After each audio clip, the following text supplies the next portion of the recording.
Hi மக்களே, இன்றைக்கி எங்கள் வீட்டில் கத்திரிக்காய் பொரியல் பண்ணியிருக்கேன். வெங்காயம் போட்டு காஸ்ட்லியாக இருந்தால் கூட வெங்காயம் போட்டு பண்ணுறதுக்கு தான் நல்லாயிருக்கு கத்திரிக்காய் பொரியல். என்ன பண்ணுறது? அப்புறம் பீர்க்கங்காய் போட்டு கொஞ்சம் பருப்பு போட்டு கொஞ்சம் சாம்பார் மாதிரி பண்ணியிருக்கேன். கூட்டு மாதிரியே இருக்கும், சாம்பார் மாதிரி இருக்கும். ஒன்றும் பாதியமாக சாம்பார் பருப்பு போட்டு பண்ணியிருக்கேன். அப்புறம் பீர்க்கங்காய் தோலும் மாங்காய் இஞ்சியும் போட்டு துவையல் அரைச்சிருக்கேன். அப்புறம் மிச்சம் இருக்கிற மாங்காய் இஞ்சி நிறைய இருந்துச்சு. சரி, டேஸ்ட்டுக்கு துவையில் ஒரு பீஸ் போட்டு பண்ணலான்னு பண்ணியாச்சு. மிச்சம் இருக்கிற மாங்காய் இஞ்சி காரக்குழம்பு வச்சுட்டு செம்மையாக இருக்குது.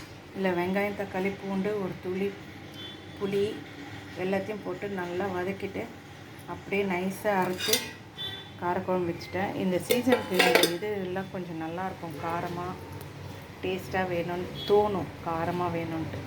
ஸோ அதனால் இப்படி பண்ணியிருக்கேன். லைக் பண்ணும், சப்ஸ்கிரைப் பண்ணும் மறக்காதீங்க. தேங்க்யூ, பாய்.